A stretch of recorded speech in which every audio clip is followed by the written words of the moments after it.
Hi everyone, welcome to the bare minimum education. तो आज हम डिस्कस करेंगे 7 मार्च 2023 की द हिंदू और द इंडियन एक्सप्रेस का newspaper analysis. But before I start, I just want to say one thing that in case you find these videos helpful, you can always let me know that by commenting below, liking the video and subscribing to my channel if you haven't done that. तो अगर आपने मेरी vision IAS की economy की video नहीं देखी है जनवरी month की, so I would link the video in the I button. You can consider giving it a watch. It is a very important video. Please go and watch it. अब देखिए, आज का जो पहला आर्टिकल है वो इंडियन एक्सप्रेस के explained section का एक आर्टिकल है, JNK court martial how armed forces punish their personnel for crime. बहुत इंपॉर्टेंट एक आर्टिकल है आपके प्रेलिम्स के पर्सपेक्टिव से, क्योंकि देखिए क्या है ना, 0 FIR, ट्रायल, अंडर ट्रायल, ये ऐसे टॉपिक्स हैं जो पिछले 7-8 महीनों से बहुत ज़्यादा न्यूज़ में हैं। लेकिन क्योंकि अब आप जानते हैं कि हमें कोर्ट मार्शल के बारे में भी यहाँ पे कुछ न्यूज़ आई है जो बहुत ही रेलेवेंट है, तो इसीलिए क्या डिफरेंस है नॉर्मल FIR और जो मिलिट्री पर्सनल के केस में FIR होती है, या क्या डिफरेंस होता है जो नॉर्मल सिविलियन केस के केस में हम ट्रायल्स देखते हैं और एक कोर्ट मार्शल। तो ऐसी बहुत सारी डिफरेंसेस के बेस पे एक क्वेश्चन बन सकता है आपके प्रीलिम्स के लिए। तो we are going to read it. अब देखिए यहाँ पे लिखा है कि एक आर्मी कोर्ट ने रेकमेंड किया है। आई यूज द वर्ड रेकमेंड, आप ध्यान दीजिएगा क्योंकि इसका कुछ कनेक्ट है आगे इसके एक्सप्लेनेशन में। तो एक आर्मी कोर्ट ने रेकमेंड किया है लाइफ इम्प्रिजनमेंट की term for a captain involved in staged killings of 3 men in Amshipora in Jammu and Kashmir Shopian district in 2020। देखिए, आप इस केस के बारे में बहुत अच्छे से जानते होंगे, अगर आप करंट अफेयर्स पढ़ते हैं, सुनते हैं, न्यूज़ सुनते हैं स्पेशली, तो आप जानते हैं कि एक कैप्टन ने कैसे 20 लाख रुपए के लिए स्टेज्ड किलिंग की थी, फेक एनकाउंटर किए थे 3 लोगों के, आप जानते हैं। तो उसी के केस में लाइफ इम्प्रिजनमेंट को रेकमेंड किया गया है एक आर्मी कोर्ट द्वारा। The sentence will be final after, तो सेंटेंस जो है वो फाइनल यानी कि लाइफ इम्प्रिजनमेंट असल में तभी मिलेगी ये सजा जब इसे कंफर्म किया जाएगा by the northern army commander. ठीक है, तो अभी रेकमेंडेशन है, नदन आर्मी कमांडर जो है अगर कंफर्म कर देंगे तो तब ही जाके ये लाइफ इम्प्रिजनमेंट मिलेगी। Captain Bhupendra Singh was court martialled after a court of inquiry and subsequent summary of evidence. तो ये कुछ कुछ हैं जो अभी आपको लग रहा होगा कि बहुत इंटीमिडेटिंग है। Court of inquiry, summary of evidence, ये सब कुछ आपको बहुत ईजी लगेगा जब हम इस आर्टिकल को खत्म कर देंगे। तो फाइनली जो आप जानते हैं कैप्टन भूपेंद्र सिंह, इनको कोर्ट मार्शल किया गया है जब कोर्ट ऑफ इंक्वायरी ने और सब्सिक्वेंट समरी ऑफ एविडेंस ने ये फाइंड आउट किया है कि इनकी जो ट्रूप्स थी, जो इनके कमांड के अंडर थी, they had exceeded there powers, जो उन्हें आफ्सपा के तहत मिलती हैं, armed forces special powers act. ठीक है, तो उन्होंने अपनी पावर्स को एक्सीड किया था। On July 18, 2020, troops led by officer shot dead Imtiaz Ahmed, Abrar Ahmed and Mohammad Ibrar, जो ये 3 लोगों की यहाँ पे हत्या की गई थी, फेक इनकाउंटर जिसे यहाँ कहा जा रहा है, जम्मू कश्मीर के रजौरी डिस्ट्रिक्ट में। ये रजौरी डिस्ट्रिक्ट से बेसिकली आते हैं, शोपियन में इनका फेक एनकाउंटर हुआ था। ठीक है, और ऑफ कोर्स इनको ब्रांड किया गया था as terrorist by the officer and his troops. A special investigation team, एक SIT बिठाई गई जम्मू एंड कश्मीर पुलिस द्वारा। उन्होंने एक चार्जशीट फाइल की अगेंस्ट दीज 3 पीपल, जिसमें ऑफिसर भी थे, कि ऑफिसर ने और 2 और लोगों ने मिलकर ये एनकाउंटर को स्टेज किया था, और 20 लाख रुपए के लिए केवल ऐसा हुआ था। प्रोसेस इन द मिलिट्री, तो क्या होता है, अब यहाँ से शुरू होता है असली जो आपके लिए चीजें इंपॉर्टेंट है। ओके, तो देखिए, जब when the army wants an allegation against its personnel investigated, its first step, it first sets up a COI, court of inquiry for the purpose। तो देखिए, जब आर्मी चाहती है कि हमारे ही एक पर्सनल के खिलाफ कुछ इन्वेस्टिगेशन हो, ठीक है, जो एलिगेशन लगी है इन पे, उसमें इन्वेस्टिगेशन हो, तो आर्मी क्या करती है, सेटअप करती है एक कोर्ट ऑफ इंक्वायरी। ये बिल्कुल सिमिलर है जब हम FIR रजिस्टर करते हैं, जब पुलिस हमारी FIR रजिस्टर करती है, court of inquiry is just similar to that. तो पहली स्टेटमेंट अगर आपके प्रीलिम्स में ये लिखी है कि मार्शल कोर्ट मार्शल के केस में पहला स्टेप FIR का जो बिल्कुल एनालॉगस है, that is court of inquiry, that is true. ठीक है, a court of inquiry investigates the complaint, तो जो कंप्लेंट आई है उसको इन्वेस्टिगेट करते हैं, पर पनिशमेंट अवॉर्ड नहीं की जा सकती कोर्ट ऑफ इंक्वायरी में। कोर्ट ऑफ इंक्वायरी जहां पे इन्वेस्टिगेशन होगी, this is how you remember it. अब देखिए यहाँ पे जो कोर्ट ऑफ इंक्वायरी है वो स्टेटमेंट्स जो विटनेसेस देते हैं उसको रिकॉर्ड करते हैं। ओके तो बिल्कुल वैसा ही प्रोसेस है ये जो इन्वेस्टिगेशन और विटनेसेस की स्टेटमेंट्स को रिकॉर्ड करना, जैसे हम हमारे जो पुलिस ऑफिसर होते हैं सीआरपीसी के सेक्शन 161 के तहत विटनेसेस की स्टेटमेंट रिकॉर्ड करते हैं, बिल्कुल सिमिलर। ठीक है, तो बेस्ड ऑन द फाइंडिंग्स फिर जो कोर्ट ऑफ इंक्वायरी ने फाइंड आउट किया, जो फाइंडिंग्स इन्हें पता चली उसके बेसिस पे एक टेंटेटिव चार्जशीट ड्रॉ की जाती है by the commanding officer of the accused officer. बिल्कुल वैसे ही जैसे पुलिस फाइल करती है एक चार्जशीट, बिल्कुल वैसे ही एक टेंटेटिव चार्जशीट बनाई जाती है अक्यूज्ड ऑफिसर के कमांडिंग ऑफिसर द्वारा।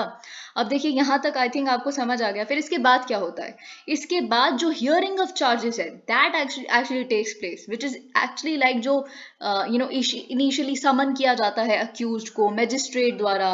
ठीक है, तो बिल्कुल वैसा ही प्रोसेस है। अब हियरिंग ऑफ चार्जेस शुरू होते हैं, the summary of evidence is then recorded. अब यहाँ पे हम कहाँ पहुंच गए, सबसे पहला स्टेप शुरू होता है कोर्ट ऑफ इंक्वायरी से। अब क्योंकि यहाँ पे हम कहाँ पहुंच गए हैं, जब समनिंग हो रही है, बातचीत हो रही, हियरिंग ऑफ चार्जेस हो रही है, चार्जेस सुने जा रहे हैं, तो यहाँ अब समरी ऑफ एविडेंस का काम आएगा। Summary of evidence is then recorded, बिल्कुल वैसे ही जैसे मैजिस्ट्रेट फ्रेम करता है चार्जेस को, वैसे ही summary of evidence court martial के केस में रिकॉर्ड की जाती है। Once this process has been completed, फिर इसके बाद जब ये समरी ऑफ एविडेंस वगैरह यहाँ तक का सारा प्रोसेस कंप्लीट हो गया, उसके बाद क्या होता है, a general court martial GCM is ordered. सब कुछ हो गया यहाँ तक। अब ऑर्डर किया जा रहा है कि एक जनरल कोर्ट मार्शल हो। ठीक है, this stage is actually like the conduct of a trial. जैसे ट्रायल होता है ना बाय एनी जुडिशियल कोर्ट जिसमें सिविलियंस इन्वॉल्व हैं, वैसे ही जनरल कोर्ट मार्शल होता है जिसमें एक्चुअल केस लड़ा जाएगा। आप समझ रहे हैं, बिल्कुल वैसा ट्रायल चलता है आपका। ठीक है, तो जो यहाँ पे हमें पता चल रहा है द डिफरेंस इन, अब यहाँ पे GCM वाली स्टेज पे असल में मिलिट्री और सिविलियन केसेस का डिफरेंस शुरू होता है। अभी तक तो हमने देख लिया कोर्ट ऑफ इंक्वायरी बिल्कुल सिमिलर है FIR के स्टेज से, फिर उसके बाद जो रिकॉर्डिंग ऑफ स्टेटमेंट्स हो रही है विटनेसेस की वो बिल्कुल सेम है जैसे CRPC के तहत स्टेटमेंट्स रिकॉर्ड होती हैं। फिर उसके बाद जो टेंटेटिव चार्जशीट फाइल की जा रही है, फ्रेम की जा रही है, बिल्कुल वैसे ही है जो हमारे केस में टेंटेटिव चार्जशीट बनाई जाती है।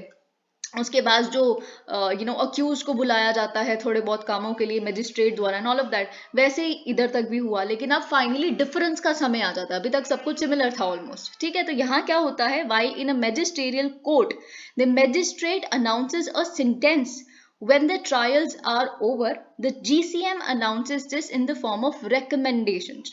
ठीक है, तो जब एक नॉर्मल केस होता है, सिविलियन केस होता है, उसके केस में हम क्या देखते हैं कि जो मैजिस्ट्रेट है वो एक सेंटेंस देते हैं कि ये आपकी सजा है, 10 साल की सजा आपको काटनी है, ये आपकी पनिशमेंट है एंड ऑल ऑफ दैट। तो वो सजा बाइंडिंग हो जाती है। ठीक है, ऑफ कोर्स आप उस पर लड़ते नहीं, आप अपील नहीं करते एंड ऑल ऑफ दैट, लेकिन सोर्ट ऑफ बाइंडिंग है ना।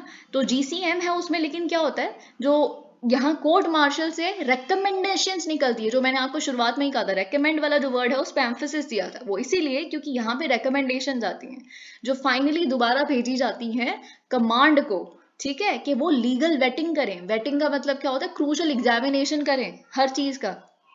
हम ये रेकमेंडेशन आपको दे रहे हैं, आप इसमें देखिए एक हर एक चीज को क्रूशली एग्जामिन कीजिए, सब ठीक है नहीं है, कहीं हमने ओवरडू तो नहीं कर दिया, आप सेंटेंस लिखते हुए ज्यादा सेंटेंस तो नहीं दे दिया एंड ऑल ऑफ दैट, कि सब कुछ कमांड को भेजा जाता है। The Amshipora case, the GCM's recommendation, तो यहाँ पे जो GCM की recommendation है लाइफ imprisonment की for the captain, it will be sent to Army's Northern Command and will be legally vetted by senior officers of the Army's Judge Advocate General Department।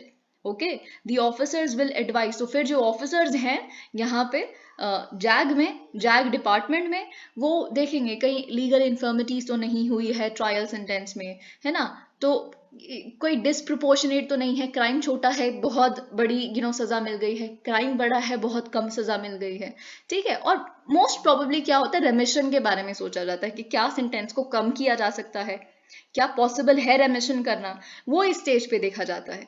The northern army commander will then direct, फिर जो है क्या होगा, जो northern army commander है इस case में, it will then direct the convening authority जो इस केस में जनरल ऑफिसर कमांडिंग होगा of the division to confirm, कि आप कंफर्म कर दीजिए कि जो सेंटेंस यहाँ पे जीसीएम ने रेकमेंड किया है वही होना चाहिए, लाइफ इम्प्रिजनमेंट ही होनी चाहिए, या फिर आप रेमिट कर दीजिए, ठीक है, कम कर दीजिए, या फिर आप रिवाइज कर दीजिए सेंटेंस को अगर आपको लगता है कि पनिशमेंट और ज्यादा मिलनी चाहिए, फांसी मिल जानी चाहिए लाइफ इम्प्रिजनमेंट के बजाय।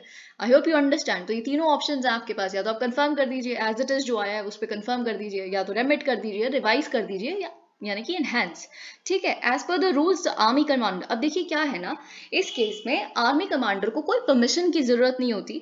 अगर उन्हें एक सेंटेंस को रेमिशन करना है, एक सेंटेंस का, तो कम किया जा सकता है सेंटेंस, उसमें कोई एक्स्ट्रा परमिशन की जरूरत नहीं है। लेकिन अगर आप इनहेंस करना चाहते हैं, ठीक है, हमने ये फाइंड आउट किया है, ऑफिसर्स ने हमारे ये बताया है लीगल वेटिंग के बाद कि नहीं, डिस्प्रपोर्शनेट तो है ये सेंटेंस, पर अदरवाइज यानी कि ज्यादा सजा मिलनी चाहिए, कम मिली है, क्राइम बहुत बड़ा है, तो उस केस में अगर आप इनहैंस करना चाहते हैं सेंटेंस को, तो ये बाकी दोबारा जो केस है कहाँ जाता है, सेम ज्यूरी जिसने जनरल कोर्ट मार्शल होल्ड किया है उनके पास रिवीजन के लिए जाएगा। फिर दोबारा वही जो ट्रायल कोर्ट वाला सीन है वो दोबारा शुरू होता है, ठीक है। This is how it is done. Legal recourse available, लेकिन ऑफ कोर्स यहाँ पे लीगल रिकोर्स भी है under section 164 of the army act. The accused can file a pre confirmation petition. तो यहाँ पे आपने देखा कंफर्म कर सकते हैं आर्मी कमांडर, ठीक है, तो इनके कंफर्म करने से पहले, ठीक है, तो अभी तो कंफर्म नहीं हुआ है ना, आई hope you understand my point, अभी तो रिकमेंडेशन आई है सिर्फ जीसीएम के तरफ से एंड ऑल ऑफ दैट। तो कंफर्म करने से पहले यानी कि प्री कंफर्मेशन पिटिशन डाली जा सकती है अक्यूज द्वारा, ठीक है। एक पोस्ट कंफर्मेशन, अब इन्होंने कंफर्म कर दिया फॉर एग्जांपल कि लाइफ इम्प्रिजनमेंट ही मिलेगी कैप्टन भूपेंद्र सिंह को, तो पोस्ट कंफर्मेशन भी पिटिशन डल सकती है। तो जो प्री कंफर्मेशन पिटिशन है वो तो डायरेक्टली आप जानते हैं आर्मी कमांडर के पास जाएगी, ठीक है, जिन्होंने कंफर्म किया है, जो मेरिट में देखेंगे इनके। लेकिन जो पोस्ट कंफर्मेशन पिटिशन है वो सरकार के पास जाएगी, ठीक है। अब आप सोचेंगे क्यों, ये आपकी प्रीलिम्स के पर्सपेक्टिव से बहुत इंपॉर्टेंट है, ठीक है। ये सरकार के पास इसलिए जाती है क्योंकि कंफर्म हो चुका है, पोस्ट है ना, पोस्ट कंफर्मेशन कंफर्म हो चुका है, तो जो ऑफिसर है, ऑफिसर हैज बीन कैश्योर्ड, यानी कि उनकी ranks are removed, he is dismissed from the service, okay. तो इसीलिए it has to go to the government after these options हैं। लेकिन ये सारे जब प्री कंफर्मेशन, पोस्ट कंफर्मेशन, ये सारे जो ऑप्शंस जो हैं एग्जॉस्ट हो जाते हैं, the accused can approach the armed force tribunal which can suspend the sentence. तो आर्म्ड फोर्स ट्राइब्यूनल भी एग्जिस्ट करता है, एक रीसेंट एग्जांपल है 2017 का, जिसमें ये जो आर्म्ड फोर्स ट्राइब्यूनल है इसने सस्पेंड किया था life sentences which was awarded to 5 army personnel, ठीक है, जिसमें 2 ऑफिसर्स थे जिन्होंने फेक एनकाउंटर किया था 2010 का। उनके जो विक्टिम्स थे इस केस में क्या हुआ था, उनको प्रॉमिस किया गया था कि आपको जॉब मिलेगी बाय अ जेएनके स्पेशल पुलिस ऑफिसर और उनके पार्टनर्स द्वारा कि आपको जॉब मिलेगी, और फिर उनको यहाँ पे लाया गया था जिस जगह पे उनका एनकाउंटर करना था, ठीक है। और फिर उसके बाद they were allegedly killed in a staged encounter, this was all planned, ठीक है। तो फाइनली यहाँ पे इनके लाइफ सेंटेंसेस को हमने देखा है कि सस्पेंशन मिली है, okay. Instances of conviction, there have been several convictions over the years, लेकिन ऐसा नहीं है कि कभी कन्विक्शन हुई नहीं है, बहुत सारी कन्विक्शंस हुए हैं, कम से कम 100 यहाँ पे पता चल रहा है कि 1990 से लेके अभी तक, ठीक है। अब देखिए जम्मू कश्मीर आप जानते हैं 1990 से अभी तक सबसे ज्यादा यहाँ पे ह्यूमन राइट्स वायलेशन होती है सिक्योरिटी पर्सनल द्वारा, आप जानते हैं, ठीक है। तो इसीलिए इस तरह के केसेस यहाँ पे हमने देखे हैं कन्विक्शन के। इन 2020 आर्मी, और ये भी बहुत इंपॉर्टेंट आपके प्रीलिम्स के पर्सपेक्टिव से, क्योंकि 2020 में आर्मी ने एस्टैब्लिश किया था एक ह्यूमन राइट्स सेल अपने हेडक्वार्टर्स पे न्यू दिल्ली में, ताकि वो एलिज्ड ह्यूमन राइट्स वायलेशंस के जो केसेस हैं उनको हैंडल कर सके। अब देखिए आपको याद होगा अगर आपने कल की वीडियो देखी थी न्यूज़पेपर एनालिसिस की, तो हमने हिंदू रेट ऑफ ग्रोथ को डिस्कस किया था। What is Hindu rate of growth, is India headed there, कि क्या हम सच में अब दोबारा हिंदू रेट ऑफ ग्रोथ के तरफ बढ़ चुके हैं, या क्या है स्टेटस हमारा। अब देखिए आप जानते हैं, इसमें मैंने आपको कल बताया था अगर आपके प्रीलिम्स में ये क्वेश्चन आए कि which of the following explanations written below actually define or give substantive meaning of Hindu rate of growth, है ना।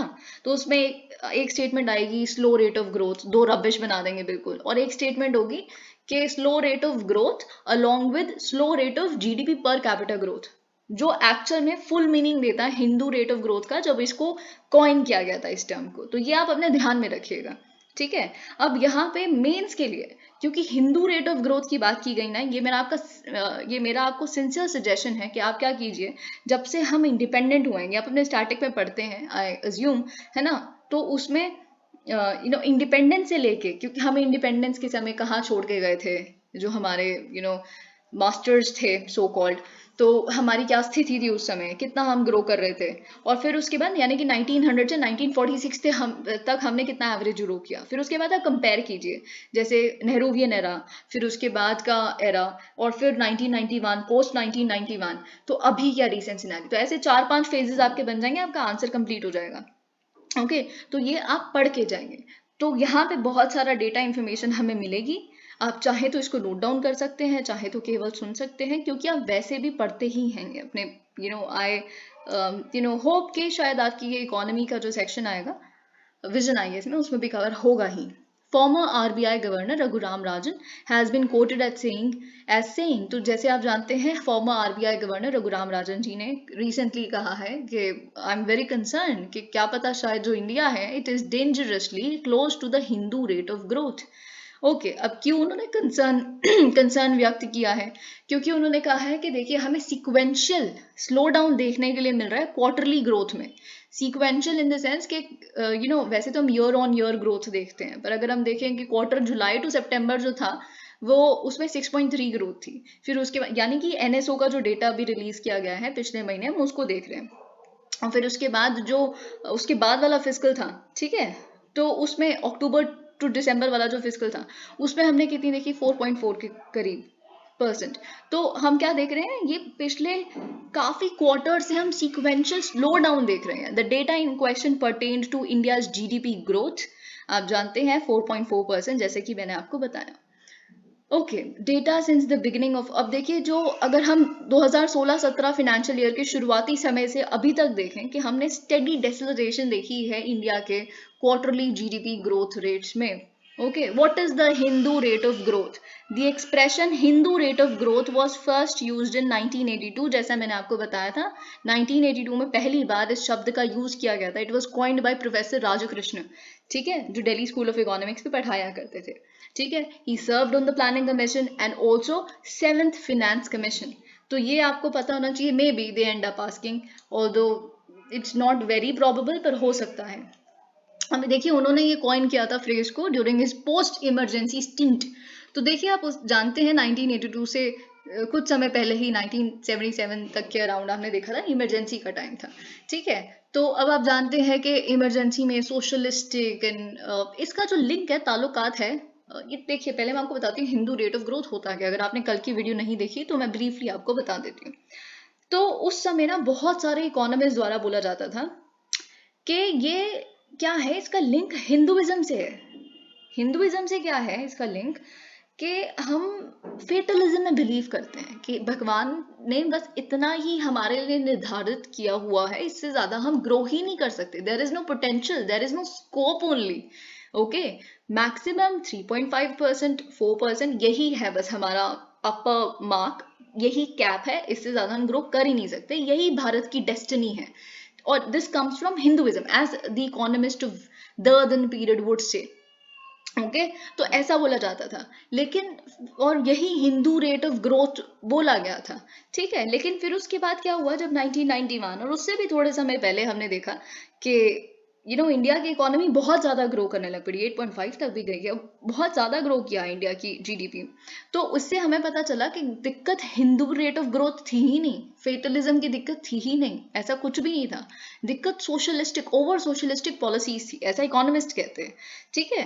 तो ये जब हमने ओपन अप किया, liberalisation, privatisation, globalisation, we saw growth, so it was not destined for India, not at all. Okay, तो ये आप अपने दिमाग में रखिएगा। So what is written here? A polemical device intended to draw attention to the meager 3.5% growth rate experienced by India over the long run. The fact that this rate of growth remained steady through, अब देखिए वही चीज इतनी थी हमारी जो growth थी 3.5% के करीब ही एवरेज रह रही थी, सरकारें चेंज हो रही थी, वॉर्स हो रही थी, फेमीन्स हो रहा, कुछ भी हो रहा था, पर इतना ही था। तो ये कल्चरल फिनोमेना बन गया था हमारे ग्रोथ का कि यही है हमारी ग्रोथ, ठीक है। So was the Hindu rate Nehru's fault. अब ये देखिए खैर बहुत एक पॉलिटिकल सवाल भी है, पर अगर हम इसके पॉलिटिक्स ना देखें, सिर्फ स्टैट्स देखें, केवल फैक्ट्स देखें और इकोनॉमिस्ट का डेटा देखें, ठीक है, तो क्योंकि ये पूछा जा सकता है, was Nehruvian era responsible for Hindu rate of growth. अगर ये क्वेश्चन आ गया, ठीक है, तो फिर आप शुरू कैसे करेंगे? आप हिंदू रेट ऑफ ग्रोथ लिखेंगे, प्रोफेसर राजकृष्ण लिखेंगे, फिर उसके बाद आप क्या करेंगे? यू वुड ड्रॉ थिंग्स, है ना, नेहरूज, उससे पहले जैसे कि मैंने बताया 5 फेजेस में, अभी वैसे ही आंसर लिख के आइएगा। तो यहाँ पे देखिए हमें क्या पता चलता है। Okay, sought to provide the context of India's growth record during the 1951 to 1964 period. As you very well know, 1951 से 1964 का जो पीरियड है, 64 नेहरू जी डाइड, सो वहाँ तक का डेटा हम देखते हैं। अब देखिए 1950 और 1964 के बीच में इंडिया की जो एवरेज एनुअल जीडीपी और जीडीपी पर कैपिटा ग्रोथ, इन दोनों चीजों के कॉम्बिनेशन के बिना हिंदू रेट ऑफ ग्रोथ की डेफिनेशन नहीं हो सकती, ठीक है, जैसा कि मैंने आपको बताया, और आपको यही चीज समझनी है, ये यहाँ लिखा नहीं है, ठीक है। तो 1950 और 1964 के बीच में इंडिया की एवरेज एनुअल जीडीपी ग्रोथ कितनी थी? 4.1%। This is what you have to write in your answers also.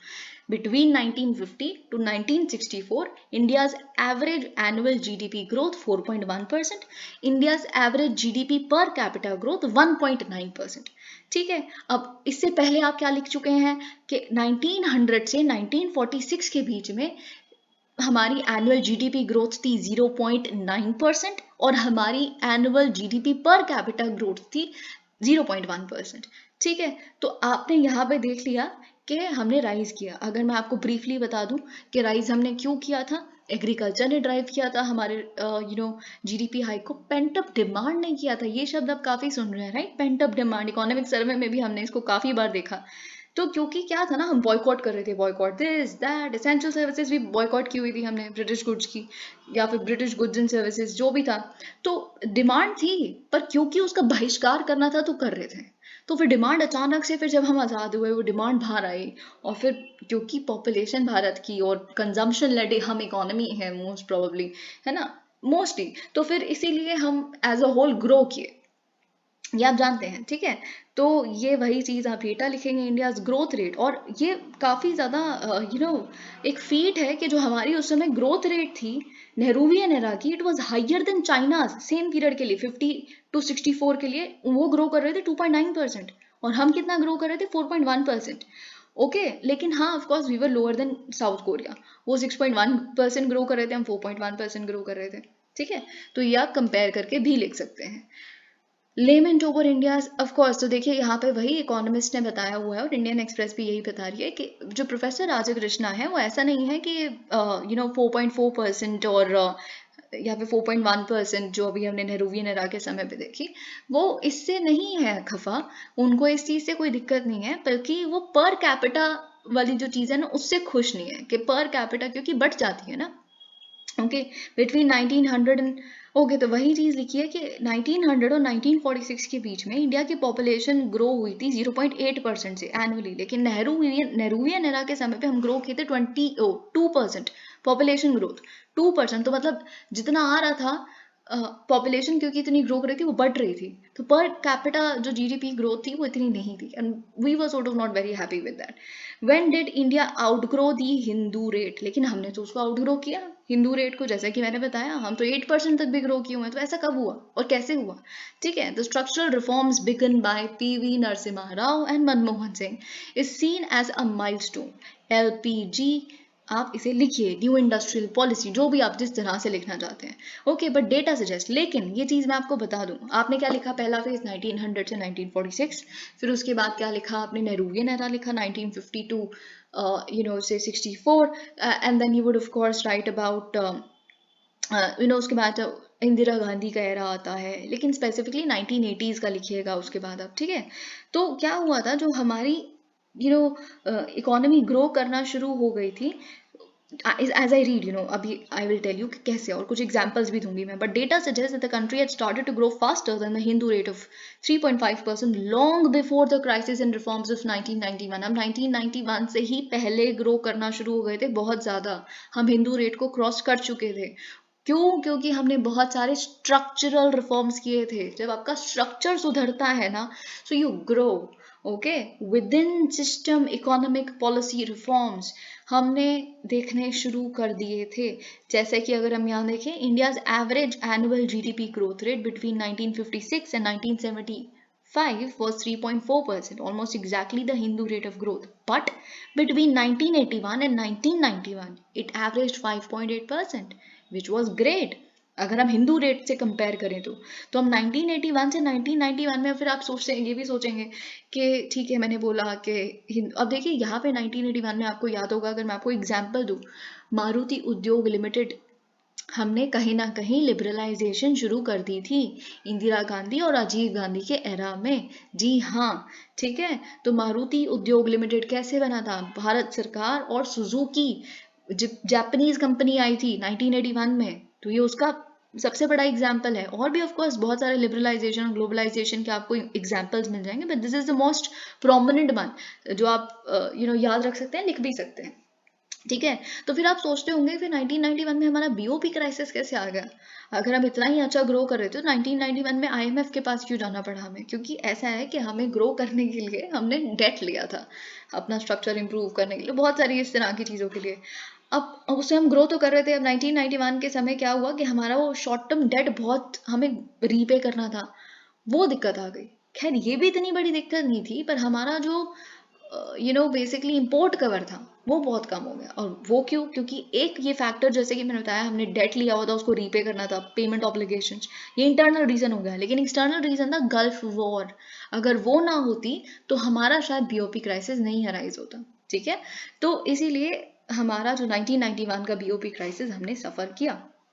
Okay, turn around, तो टर्न अराउंड हमने 1980s में ही देख लिया था, not specifically in 1991। Of course वो एक बहुत ही फुल फ्लेश्ड टर्न अराउंड था 1991 वाला, and the reforms initiated by post emergency governments of Indira Gandhi and Rajiv Gandhi. Okay, however, argued that the first phase of economic liberalization started as early as in 1975, evidenced by the fact that between 1976 and 2006, GDP growth averaged 5.6%. Is India reverting to the Hindu rate now? क्या हम अब वापस जा रहे हैं? असली सवाल तो यही है। और क्या पता अगर आपके मेंस में भी यही क्वेश्चन आ जाए, are we going back to Hindu rate now? जो पहला मैंने क्वेश्चन बोला उसको follow on question, India will grow at close to 7% this year. लेकिन आने वाले समय में हमारी जो ग्रोथ रेट है, it is likely to slip considerably, ये बात हम जानते हैं। ठीक है, ये हमारा इकोनॉमिक सर्वे भी बताता है। Okay, in 9 of the 14 quarters since quarter 1 of 1920, India's GDP growth rate was less than 4.5%. तो 14 क्वार्टर्स में से जो 19-20 का वर्ष शुरू हुआ, 14 में से 9 क्वार्टर्स में हमने 4.5% से कम ग्रोथ देखी है। ओके, कहीं ऑफ कोर्स 4.5% से ज़्यादा आई है, पर वो प्राइमरीली इस वजह से आई है क्योंकि लो बेस इफेक्ट था। बेस इफेक्ट का मतलब क्या है, इस पे क्वेश्चन डेफिनेटली आएगा। ठीक है, बेस इफेक्ट, क्योंकि बजट में इसका इकोनॉमिक सर्वे में इतना ज़्यादा वर्णन किया गया है, तो बेस इफेक्ट का मतलब क्या होता है कि आपका रेफरेंस ईयर क्या है, किससे कंपेयर कर रहे हैं आप। तो अगर आप जब कोविड आया, लॉकडाउन आए, तो जब आप नेगेटिव में, बहुत ही ज़्यादा नेगेटिव में ग्रो कर रहे हैं, ठीक है, तो अचानक से जब आपकी थोड़ी इकोनॉमी खुली, आपने थोड़ा भी ग्रो किया ना, तो बहुत ज़्यादा दिखेगा नेगेटिव के कंपैरिजन में। तो आपका लो बेस इफेक्ट था, इसीलिए हमने 4.5% से ज़्यादा ग्रोथ देखी, यहाँ लिखा है। But without that low base लेकिन अगर हम ये लो बेस निकाल दें तो हमें पता चलता है कि हम sort of Hindu rate of growth के ही बैंड में फॉल करते हैं। The debate essentially would whether be okay, तो लेकिन यहाँ पे लिखा है कि क्या अब जो हमारी रेंज होगी 7 to 8% होगी या 5 to 6% होगी ग्रोथ की। तो देखिए यहाँ ऐसा लिखा है कि मे बी जो हमारी new Hindu rate of growth है ना, ये आप अपने आंसर में भी लिख सकते हैं, वो 5 to 6% बन गई है। क्या पता ये नया हिंदू रेट ऑफ ग्रोथ है, क्योंकि इतना ही हमें मैक्सिमम ग्रो करते हुए अभी हम कुछ समय में लग रहे हैं, मिड टर्म में। ठीक है, तो ये चीज यहाँ पे लिखी है। Okay, India's migrant numbers, now you very well know. अब देखिए, अगर आपको, आप जानते हैं कि क्या तमिलनाडु के केस में चल रहा है। हमने कल भी देखा था कि तमिलनाडु में जो नॉर्दर्न माइग्रेंट वर्कर्स हैं और कैसे वीडियोस वायरल हो रही हैं सोशल मीडिया पे that they are beaten up in Tamil Nadu for speaking Hindi and all of that. और बहुत सारे इसमें से न्यूज़ एजेंसीज और बहुत तमिलनाडु की सरकार ने भी यही कहा है कि इसमें से बहुत सारी फेक न्यूज़ हैं।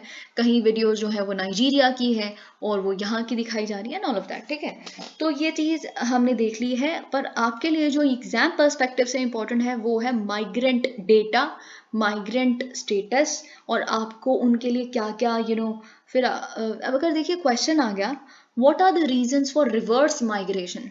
ठीक है, तो आप उसमें क्या क्या लिख सकते हैं।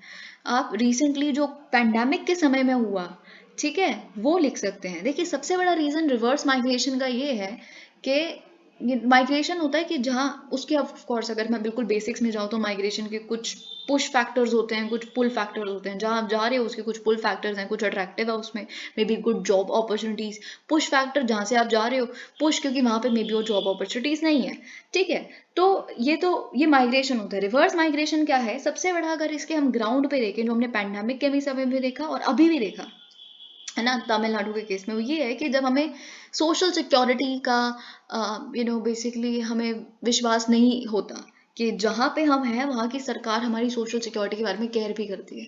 जो पैंडेमिक के समय पे हुआ था वो हमने यही देखा था। लेकिन इस केस में आप ऑफ कोर्स एक पॉइंट ये भी लिख सकते हैं, एलिज्ड डिस्क्रिमिनेशन, लिंग्विस्टिक और वट। ठीक है, ये आप लिख सकते हैं कुछ कुछ। ऑल्दो लेट्स सी यहाँ क्या लिखा है, you must prepare good material on it, manufacturers इन तमिलनाडु। अब देखिए एक और चीज़ मैं आपको बता दूं, तमिलनाडु एक मैन्युफैक्चरिंग स्टेट है, राइट, मैन्युफैक्चरिंग डोमिनेंट स्टेट है। तो मैन्युफैक्चरिंग डोमिनेंट स्टेट है तो जीएसटी एक, अब आप कहेंगे जीएसटी कहाँ से आ गया। अब जीएसटी क्या है, एक डेस्टिनेशन बेस्ड टैक्स रिजीम है, राइट। तो जहाँ जिस स्टेट गवर्नमेंट को रेवेन्यू जाता है वो उसको जाता है जहाँ पे वो कंज्यूम हो रहा है प्रोडक्ट। तो तमिलनाडु में कंज्यूम नहीं हो रहा प्रोडक्ट, वहां पे मैन्युफैक्चर हो रहा है और फिर वहां से एक्सपोर्ट हो रहा है दूसरी स्टेट्स में एंड ऑल ऑफ दैट। तो कहीं ना कहीं जीएसटी से सबसे ज्यादा प्रताड़ित वही हैं, वो ऐसा कहते हैं। ठीक है, कि ऐसा हमें लग रहा है कि हमें तो गुनाह कर दिया हमने मैन्युफैक्चरिंग में सबसे अच्छा होने का। ठीक है, तो ये आप ध्यान में रखिएगा क्योंकि उससे रिलेटेड हम कुछ पढ़ने वाले हैं। ये आपके प्रीलिम्स के पर्सपेक्टिव से बहुत इंपॉर्टेंट है क्योंकि हम जीएसटी से रिलेटेड कुछ ना कुछ देखते ही रहते हैं। And the manufacturers in Tamil Nadu, they have expressed concern over the possibility of North Indian workers leaving the state after videos rejected as fake by the government. Okay, तो ये चीज़ हमने देख ली। अब almost a million migrants are migrated to work in Tamil Nadu and industry bodies fear, तो industry bodies हैं जो manufacturers हैं, they are of course concerned over it कि क्या हमारा जो पूरा सेक्टर है वो सफ़र करेगा अगर ये एग्जोडस बहुत हो गया। साथ में अब होली भी आ रही है ना, तो होली की वजह से भी सब अपने घर जा रहे हैं। डेट ऑन माइग्रेशन, अब देखिए जो गवर्नमेंट डेटा है ना माइग्रेशन पे, वो इतना कॉम्प्रहेंसिव है नहीं। और आप ये जानते हैं क्योंकि पैंडेमिक के समय भी जो माइग्रेशन का डेटा ही अवेलेबल नहीं था, तो आप उनको बेनिफिशरीज पता कैसे चलेगा कौन है। ठीक है, अब झारखंड में जो माइग्रेंट सर्वे हो रहा है उस तरह का सर्वे हर स्टेट में होना चाहिए। यही हमने पढ़ा भी है रिसेंटली, क्योंकि डेटा ही अवेलेबल नहीं है तो आप क्या उनको सोशल वेलफेयर करेंगे। ठीक है, तो ये चीज़ तो, लेकिन फिर भी जो 2011 का सेंसस है वो बताता है कि नंबर ऑफ इंटरनल माइग्रेंट्स कितने हैं इंडिया में, यानी कि जो अंदर ही माइग्रेट करते हैं हमारी विद इन स्टेट्स और एक स्टेट से दूसरी स्टेट। ठीक है, तो 45.36 करोड़ माइग्रेंट्स हैं which makes up 37% of country's population। ये डेटा आप लिख सकते हैं, which is huge। और इसीलिए हम उनके लिए रिमोट ईवीएम लाना चाहते हैं, पर let's see when will it see the light of the day. Okay, ये सारी चीज़ें कनेक्टेड हैं। ठीक है, आप अगर माइग्रेंट पे कोई बहुत फुल फ्लेज्ड क्वेश्चन आ गए तो आप एक पॉलिटिकल डायमेंशन लिखिए कि जिसका ये है, आप एक लीगल डायमेंशन लिख सकते हैं, आप एक सोशल डायमेंशन, ये डिस्क्रिमिनेशन वाले और फेक न्यूज़ ये सब वगैरह लिख सकते हैं। ठीक है, दिस न्यूज़, अब देखिए एक और चीज़ मैं आपको बताऊं, उस समय में भी ना बहुत सारी ऐसी फेक न्यूज़ वायरल हुई थी पैंडेमिक के समय में भी, जिसकी वजह से वो काफ़ी डर गए और पैदल उन्होंने इतनी बड़ी जर्नी ली। ठीक है, मे बी अवेयरनेस की कमी थी, बहुत सारे ऐसे फैक्टर्स जो कहीं ना कहीं यहाँ पे भी हैं, लेकिन ऑफकोर्स इंटेंसिटी डिफरेंट है। This number included both interstate migrants and migrants within each state. The annual net migrant flows amount to about 1% of the working age population. Working age population की 1% जो लोग हैं वो माइग्रेट कर ही रहे हैं annually. District wise migration data, तो अगर हम इकोनॉमिक सर्वे 2016-17 देखें, वो हमें दिखाता है कि highest influx of migrant with in the country was in city district. या आप मैप बनाइए, अगर कोई क्वेश्चन आता है मैप बनाइए, एक कुछ पर्टिकुलर मार्कर से, मार्कर इन द सेंस जो भी आप स्टार स्टार स्टार या लाइन लाइन लाइन जैसे भी आप अपने मैप में दिखाने की कोशिश करेंगे, तो आप एक फैक्टर ये दिखाइए कि सबसे ज़्यादा माइग्रेशन हो कहाँ रही है, इमिग्रेशन और इमिग्रेशन वाला। ठीक है, तो सबसे ज्यादा जहाँ पे माइग्रेंट्स आ रहे हैं, इन्फ्लक्स ऑफ माइग्रेंट्स हो रहा है, वो गुरुग्राम दिखा दीजिए, दिल्ली, मुंबई, है ना, Gautam Buddh Nagar in Uttar Pradesh, Indore, Bhopal, Bengaluru Karnataka, then we have Chennai, case तो है ये तो लिखेंगे ही आप, कोयम्बटूर। तो ऐसे you will make a map, इसमें आपने इन्फ्लक्स दिखा दिया। ठीक है, फिर अब एग्जोडस कहाँ से हो रहा है, माइग्रेंट्स यानी कि कहाँ है उनकी एक्सपोर्टिंग डेस्टिनेशन क्या है माइग्रेंट्स की, तो फिर आप दूसरा फैक्टर उसी मैप में ये दिखा दीजिए कि outward movement of migrant worker सबसे ज़्यादा कहाँ से हो रही है, मुजफ्फरनगर, बिजनौर, मुरादाबाद, रामपुर, कौशाम्बी। ठीक है, ये सारे डिस्ट्रिक्ट्स हैं, अराउंड 33 डिस्ट्रिक्ट हैं उत्तर प्रदेश में। फिर आप कुछ दिखाइए उत्तराखंड की, उत्तरकाशी, चामोली, रुद्रप्रयाग, है ना, पौड़ी गढ़वाल, पिथौरागढ़, तो ऐसे आपने उत्तराखंड दिखा दिया। फिर उसके बाद आप क्या लिखेंगे, आप बिहार दिखाएंगे, बहुत इंपॉर्टेंट है बिहार में, भोजपुर, बक्सर, ये सारी जगह, दरभंगा। ठीक है, ये सारी चीज़ें आपने दिखाई। फिर उसके बाद आप झारखंड दिखाइए। अब ये मैं आपको कनेक्ट करके बता रही हूँ क्योंकि रिसेंटली हमने झारखंड की एक माइग्रेंट वर्कर जो डोमेस्टिक हेल्प के रूप में काम कर रही थी गुरुग्राम के, I hope you able to link the recent cases. Okay, तो गुरुग्राम में काम कर रही थी और कैसे उनके साथ हमने 3-4 महीने से उनको रखा हुआ था और हमने पूरा केस डिस्कस किया था, हाथ जले हुए हैं उनके, इट वाज इनसेन, है ना। तो फिर हमें पता चला कि झारखंड से बहुत माइग्रेंट्स आ रहे हैं एज डोमेस्टिक हेल्प यहाँ पे। अभी आप देखेंगे कि फीमेल माइग्रेशन सबसे ज़्यादा हो रही है, you will see all this data, तो you will connect and make a good answer. Okay, तो वही चीज़ झारखंड में यहाँ पे लिखा है कि झारखंड में धनबाद और ये सारी जगहों से, और फिर महाराष्ट्र में भी, ये तो महाराष्ट्र में मोस्ट प्रॉब्ली इन माइग्रेशन ही हो रही होगी, इंटरनल माइग्रेशन, रत्नागिरी और सिंधुदुर्ग। ठीक है, बहुत सारे खैर महाराष्ट्र के गोवा भी जाते हैं। Let's read forward. Okay. As per the report of the Working Group on Migration 2017 under the Ministry of Housing and Urban Poverty Alleviation, 17 districts हैं वो अकाउंट करते हैं top 25% of India total male out migration. ऐसे 17 district है India में जो आप कह सकते हैं quarter of India total male out migration को कॉन्स्टिट्यूट करते हैं। 10 उसमें से यूपी में है, 6 उसमें से बिहार में है, 1 उसमें से उड़ीसा में है। ठीक है, तो रिलेटिवली जो लेस डेवलप्ड स्टेट्स है ना, बिहार और उत्तर प्रदेश की, they have high net out migration.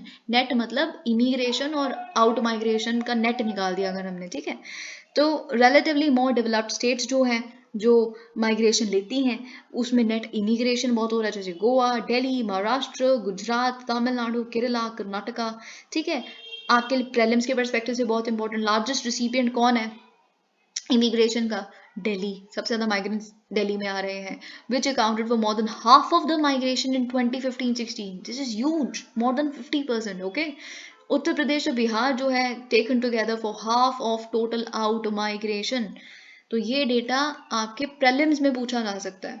Okay, Madhya Pradesh, Goa and Tamil Nadu had major net immigration, okay, net immigration.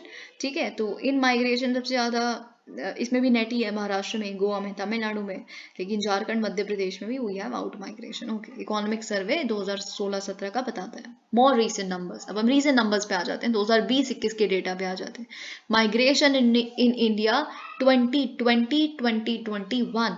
ठीक है, ये जो रिपोर्ट है migration in India 2021 released by MoSPI यानी कि ministry of statistics and programme implementation, कब रिलीज किया गया है, जून 2022 में, वेरी रीसेंट। ठीक है, उसमें हमें कुछ नंबर मिलते हैं टेम्परेरी विजिटर्स और माइग्रेंट्स पे। ठीक है, तो एज पर द रिपोर्ट जो 0.7% ऑफ कंट्रीज पॉपुलेशन है, इनको हमने रिकॉर्ड किया हुआ है टेम्परेरी विजिटर के रूप में अक्रॉस हाउस होल्ड ड्यूरिंग 2020-2021। ठीक है, जब पैंडेमिक आया उसके बाद का टाइम है, उसके अगला 1 साल वाला समय है। ठीक है, वाइल टेम्परेरी विजिटर्स, अब टेम्परेरी विजिटर्स को डिफाइन कैसे किया गया है, अगर आपके प्रीलिम्स में ये 2 स्टेटमेंट आ गई कि टेम्परेरी विजिटर्स और माइग्रेंट्स को डिफाइन कैसे किया गया है with respect to this particular report जो मॉस्पी ने निकाली है, तो वो आपको पता होना चाहिए। टेम्परेरी विजिटर को डिफाइन किया गया है as those who arrived in households after March 2020 and stayed continuously for a period of 15 days or more than that, but less than 6 months. More than 15 days, okay, 15 days और more than that, but less than 6 months. ठीक है, तो उसे हम temporary visitor, specially जो बहुत सारे बच्चे जो कॉलेजेस के थे वो अपने घर गए, अपने फैमिलीज के पास, अपने घर पे रेसिपियां बनाई, ये सब कुछ आपको याद है, ठीक है.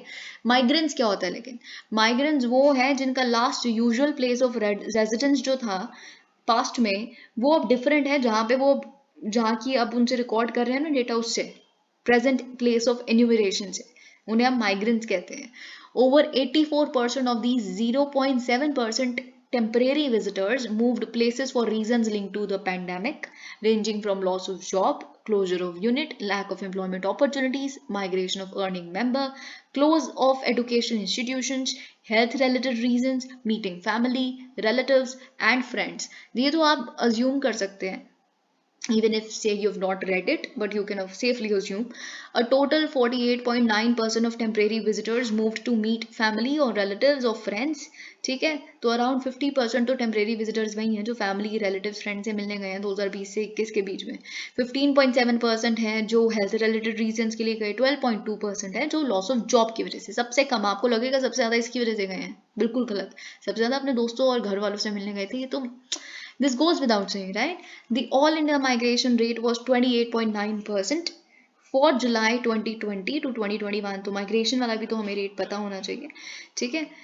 While with a 26.5% migration rate in rural areas and 34.9% rate in urban areas. Urban areas ज़्यादा, rural areas come. Females recorded a higher share of migration rate of 47.9%, 48% in rural and 47.8% in urban areas. Migration rate for males was 10.7% with 5.9% in rural and 22.5% in urban areas. अब females में आप जानते हैं बहुत लोगों की वजह से तो बहुत लोगों की शादी हो जाती है तो फिर अपना घर बदलती हैं, गांव बदलती हैं या शहर बदलती हैं. ये सारी चीज़ें सबसे बड़ा फैक्टर है. The highest level of migration rate was among females, 86.8% for marriage. तो वही जैसे कि मैंने आपको बताया सबसे बड़ा यहाँ पे 86.8% फॉर मैरिज ही है, while 49.6% of the males migrated in search of employment. ठीक है, तो ये सारी चीज़ें. अब एक और यहाँ पे डेटा रह गया है, share of migrant workers among total workers by major sectors. तो यहाँ पे अगर हम देखें प्राइमरी सेक्टर में, रूरल में और अर्बन में, तो मेल 4.4%, प्राइमरी सेक्टर में, ठीक है. रूरल की बात अगर हम करें, फीमेल 75%, ठीक है. तो एग्रीकल्चरल फार्म्स पे वीडिंग करना और ये सब वगैरह, आप एक बार ये देखिए तो कितना बड़ा गैप है. 4% मेल, 75% फीमेल, ठीक है. अगर हम अर्बन में देखें, मेल फीमेल में 20% प्राइमरी एंड 65% फीमेल. ओके, ये सारी चीज़ें आप देख सकते हैं. मैन्युफैक्चर सब में फीमेल ही ज़्यादा है, ठीक है. अक्रॉस ऑल सेक्टर्स आ जाए ना आपके कोई एक स्टेटमेंट, तो आप उसे सही मार्क कर देना. बस वो स्टेटमेंट आपको एक्सट्रीम लगे तब भी सही है. Taiwan questions over China's sudden entry in areas close to island. अब देखिए यहाँ पे ताइवान ने क्या बोला है. ताइवान ने ऑफ कोर्स, उनके जो मिनिस्टर हैं उन्होंने पार्लियामेंट को बताते हुए कि देखिए हमें अलर्ट पे रहना पड़ेगा, क्योंकि क्या है कि हम बहुत सारे एक्सरसाइजेस को प्लान कर रहे हैं यूएस के साथ, ठीक है. तो अब चाइना को तो वैसे भी केवल बहाना ही चाहिए to get into our air space and to get into our territory and all of that. तो वो इसको बहाना देके कभी भी इनरोड अपना ले सकता है यहाँ पे. तो यही चीज़ उन्होंने बोली है. China has stepped up its military activities around Taiwan in recent years, including regular air incursions into the island's air defense identification zone. However, Taiwan has not reported any incident. अभी तक तो ऐसा कोई इंसिडेंट नहीं हुआ है कि उनके कॉन्टिगियस जोन में घुस गए हैं, which is 24 nautical miles from its coast. अभी ऐसा नहीं हुआ है, पर डेफिनेटली उन्होंने एक सिविलियन ड्रोन को शूट डाउन किया था ताइवान ने, आप जानते हैं, जो उनके एयर स्पेस में घुस गया था, ठीक है. Answering questions from law makers in parliament. Okay, तो वही सारी कि वो तो बस एक्सक्यूज ढूंढ रहे हैं एंड सडन एंट्री हो सकती है, और यही से looking forward they would use force if they really have to. फिर चाइना से जब पूछा गया तो उनका वही है कि सपटा रिस्पॉन्स था, we will do anything to defend our sovereignty and territory, nothing more than that. A doubtful green, very important. इस तरह के क्वेश्चन जब कोई कॉम्पनसेटरी एफॉरेस्टेशन पे या फिर ग्रीन ग्रोथ, ऐसी बहुत सारी चीज़ें, अगर इस तरह के कोई क्वेश्चन आते फॉरेस्ट कवर पे, ठीक है, तो कहीं पॉइंट ऐसे हैं जो आपको एडिटोरियल से मिलते हैं ना, और जो आपको वहां से समझ आते हैं वो आपको विजन आईएएस की मैगजीन्स में भी नहीं आ सकते, ठीक है। तो let's read what is written here. अब देखिए, for the better part of the past 4 decades the forest survey of India state of forest reports. तो ये चीज़ आप जानते हैं, फॉरेस्ट सर्वे ऑफ इंडिया की स्टेट ऑफ फॉरेस्ट रिपोर्ट्स जो है, उन्होंने पिछले 40 साल में मोस्टली यही दिखाया है कि हमने स्टेडी इंक्रीज देखा है फॉरेस्ट एरिया में, फॉरेस्ट कवर में, ठीक है। तो रिपोर्ट ऑफ द लेटेस्ट सर्वे जो आप जानते हैं 2019 और 2021 के बीच में दिखाया है कि हमने more than 1500 square kilometre of forest add किए हैं, ये बात आप जानते हैं। लेकिन एक्सपर्ट्स का ये बोलना है कि ये जो रिपोर्ट्स हैं सेटिस्फैक्टरी इंडिकेटर नहीं है बिल्कुल भी इकोलॉजिकल हेल्थ के लिए, क्योंकि जो एरिया है ना ये जो बढ़ रहा है which is gone up, it is under plantations, और प्लांटेशन और डेंस फॉरेस्ट में बहुत डिफरेंस होता है।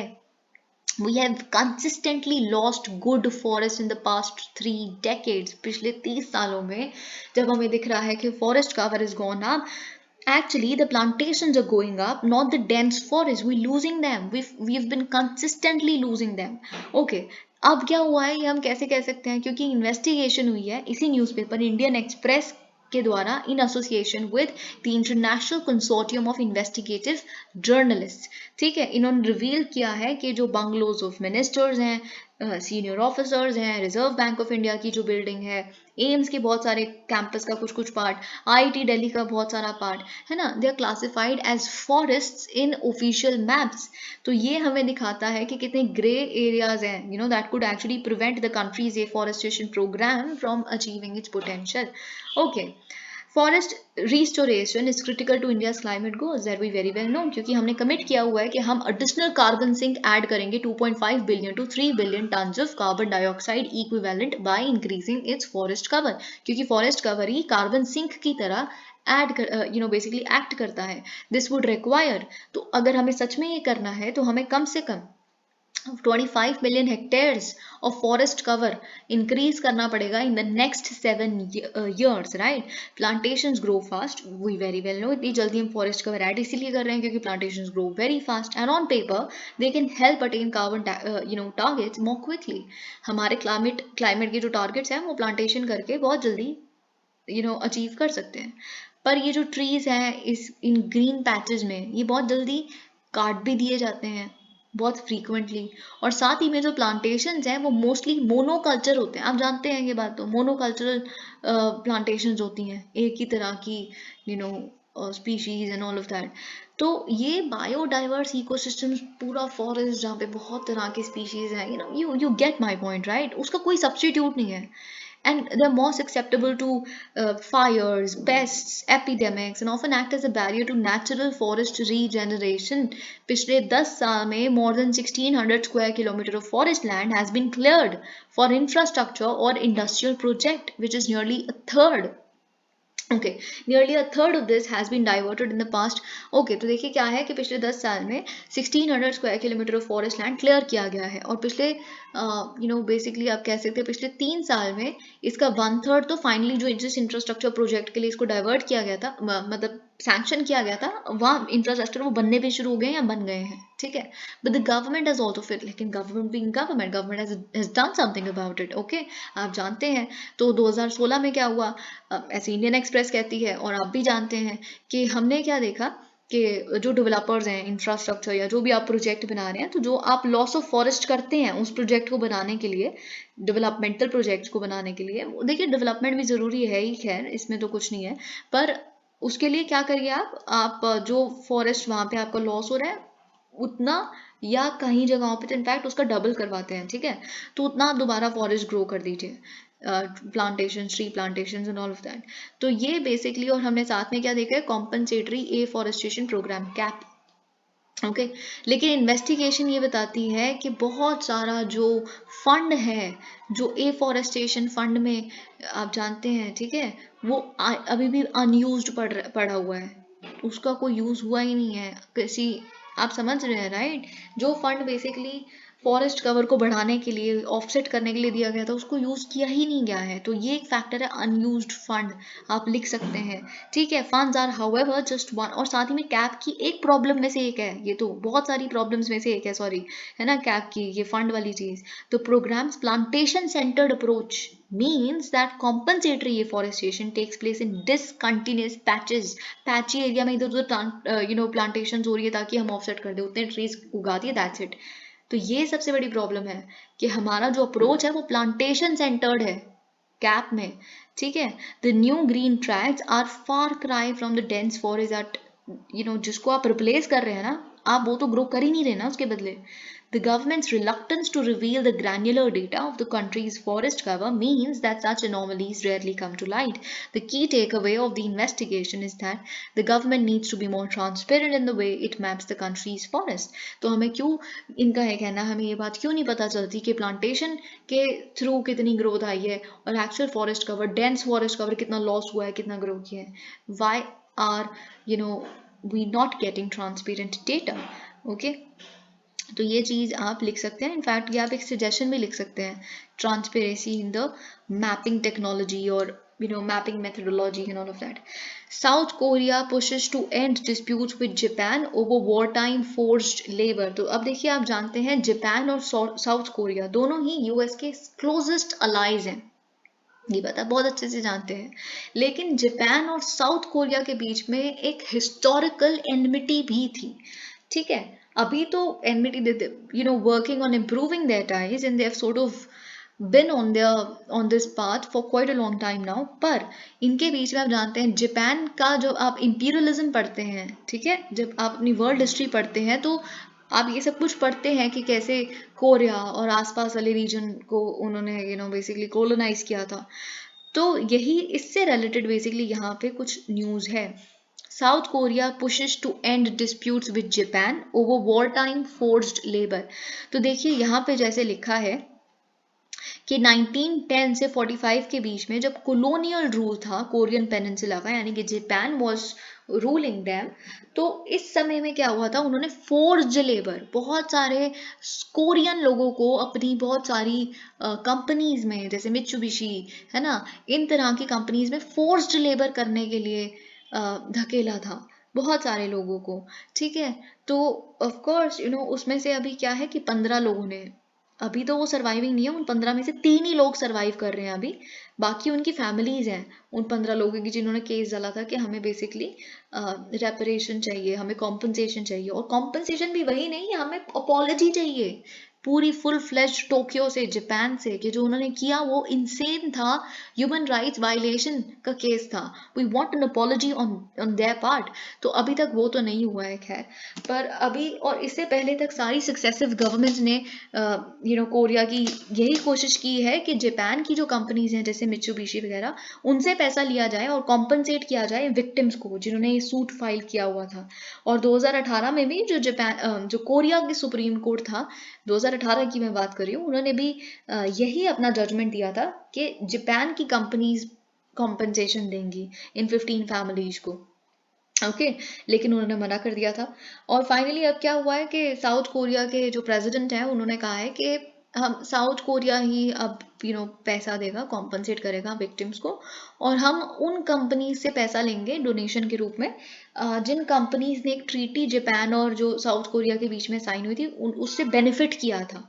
ठीक है, तो वो ट्रीटी ऑफ कोर्स आप जानते हैं कि वॉर टाइम रेपरेशन के लिए $800 मिलियन की जो ग्रांट्स और चीप लोन्स के एक पैकेज दिया था। ठीक है, तो उससे जो कोरियन कंपनीज बेनिफिट हुई होंगी वहां से बेसिकली हम पैसा लेके फिर कॉम्पनसेट कर देंगे। तो यहाँ पे देखिए, मैं आपको कुछ इश्यूज बताती हूँ।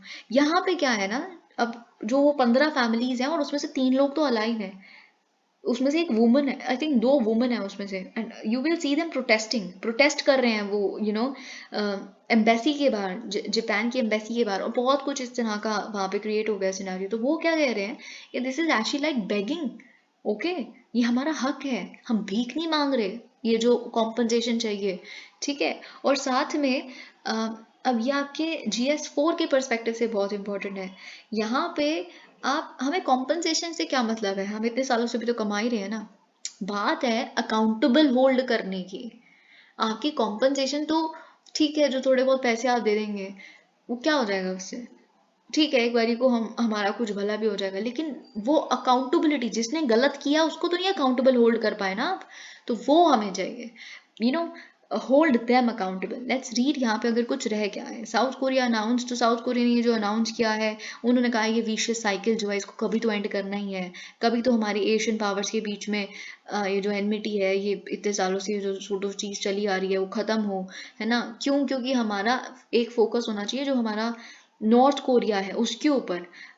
It is definitely not a good country, इनका ये कहना है। तो हम जो न्यूक्लियर आर्म्ड, या फिर चाइना भी आप कह सकते हैं इस रीजन में, ताकि ये दोनों साथ आके काम कर सकें। तो अब इन तरह के खुद के बीच में डिफरेंसेस को मिटाना ही हमारा एम है, ठीक है। तो ऑफ कोर्स जो यूएस है वो तो इस चीज़ पे बहुत खुश होगा। तो यूएस के जो बाइडन है उन्होंने कहा है कि ये तो ग्राउंड ब्रेकिंग न्यू चैप्टर है कोऑपरेशन का एंड पार्टनरशिप का बिटवीन हमारे दो closest allies। They are very happy about it. Japan has also sort of embraced this announcement, but Japan hasn't sort of आप जानते हैं कोई ऐसी पब्लिक अपॉलॉजी वाला सीन नहीं है। तो वही चीज़ यहाँ पे लिखी है। अब देखिए एक और आर्टिकल आई थिंक यहाँ रह गया। United Nations takes new measures to fight climate change. अब देखिए यहाँ पे क्या है। अब यहाँ पे भी मैं आपको एक और होलिस्टिक चीज़ बताना चाहूँगी। हम रिसेंटली क्या देख रहे हैं ना, हर चीज़ को रियल टाइम नापना।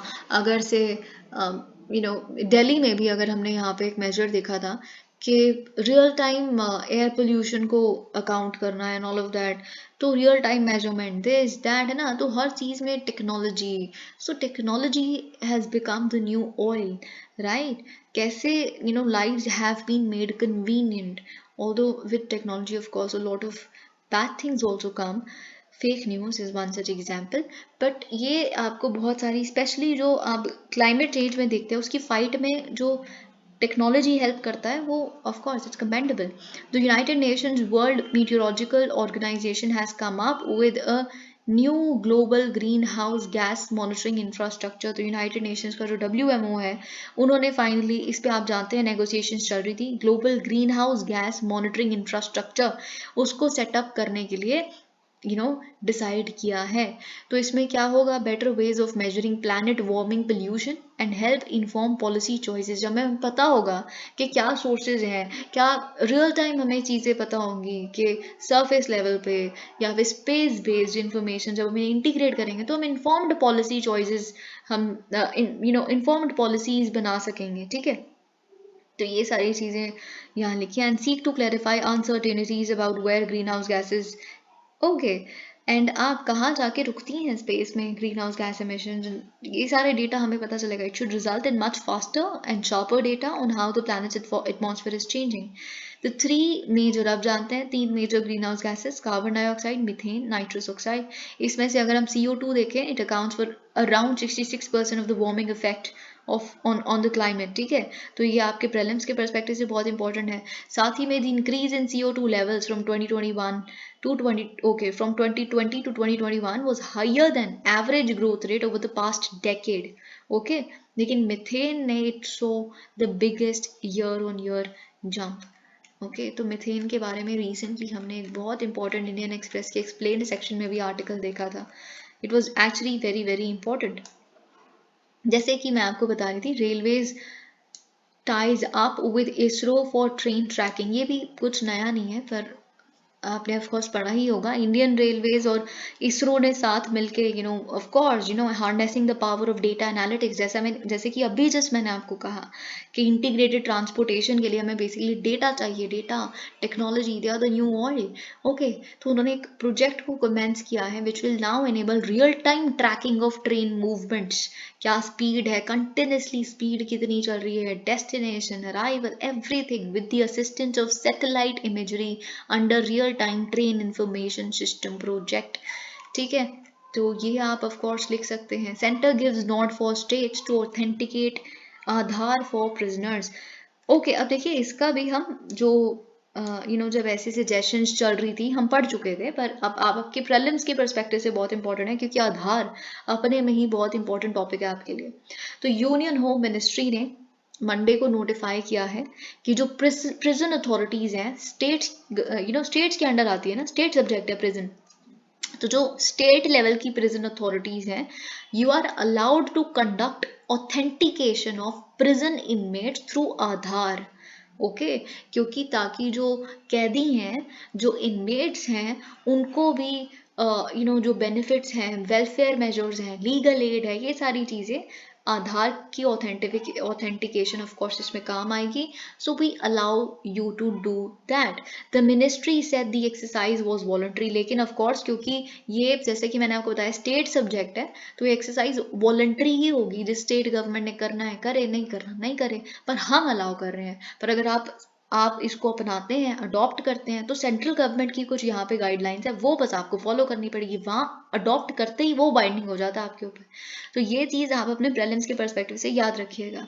अब under rule 5 of the Aadhaar authentication for good governance, Social Welfare Innovation Knowledge Rules 2020 and the Aadhaar Targeted Delivery of Financial and Other Subsidies, Benefits and Services Act 2016, performance of Aadhaar authentication of prison inmates on a voluntary basis using yes or no authentication facility inter alia for delivery of various benefits. Of course, अब देखिए I will tell you, इसमें भी yes or no authentication facility होगी for delivery of various benefits or facilities to which they are entitled. Of course, they are humans, they're Indians, and some benefits they must get if they wish to. जैसे कि यहाँ पे लिखा है correctional reform measures, health, skilling, vocational training, interview with relatives, okay, legal aid, etc. Hereby notifies that prisons department of the states and union territories are allowed to perform Aadhaar authentication of prison inmates. It added that prison authorities of the states shall adhere to the guidelines. जैसे कि मैंने आपको बताया, जो जिस तरीके से भी ऑथेंटिकेशन होनी चाहिए वही आपको फॉलो करनी पड़ेगी। अब आप जानते हैं कि नवंबर 2022 में, जैसे कि मैं आपको बता रही थी, हमने डिस्कस किया है ये, the ministry wrote to prison authorities to organise special camps, है ना, कि स्पेशल कैंप्स लगाइए ताकि आधार अवेलेबल किया जा सके सारे प्रिजनर्स के लिए। ओके, अब यहाँ पे भी हमने देखा unique identification authority of India has agreed to accept prisoner. तो प्रिजनर इंडक्शन डॉक्यूमेंट अगर आपके पास है, PID, तो एक वैलिड डॉक्यूमेंट है फॉर एनरोलमेंट और अपडेट ऑफ आधार। ये भी आपके प्रीलिम्स के परस्पेक्टिव से बहुत इंपॉर्टेंट है, क्या क्या वैलिड डॉक्यूमेंट होते हैं, क्या नहीं, and all of that. By enrolling prisoners to Aadhaar various aspects of day to day, अब वही सारी चीज़ें यहाँ लिखी हैं, कब मिल रहे हैं, कब वापस आ रहे हैं, एंड ऑल ऑफ दैट। तो अब देखिए यहाँ पे भी वही है, man arrested in Bihar for sharing fake videos as officials meet migrant workers in Tamil Nadu. देखिए क्या है ना, इससे हमें पता चलता है कि जो आपके अगर कोई केस स्टडी आए तो उसमें आप बहुत बार ये शब्द लिखते हैं कि कोऑर्डिनेशन, स्टेट कोऑर्डिनेशन, तो जो IAS ऑफिसर्स हैं, जो एडमिनिस्ट्रेशन है या ऑफिशियल्स हैं एक स्टेट के, वो दूसरी स्टेट के साथ कोऑपरेट इस तरह से करते हैं और इस तरह से केस रिजॉल्व होते हैं। तो यहाँ पे जो बिहार की टीम है ऑफिशियल्स की, उन्होंने आप बिहार के ही एक इंसान है जिनका नाम है अमन, उनको अरेस्ट किया, ठीक है, एक बिहार के डिस्ट्रिक्ट में, because he was sharing these fake videos of migrant workers के उनको बीट किया जा रहा है and they are even killed in Tamil Nadu, which is huge. Okay, तो ये सारी चीज़ें दे वर्क टुगेदर। कोयम्बटूर की जो टीम है और बिहार की जो टीम है, widely circulated videos on social media last week had stoked fear and panic and led to a section of workers in Tamil Nadu leaving for their homes. लेकिन of course Holi के लिए भी जा ही रहे थे। Thank you so much, please like the video.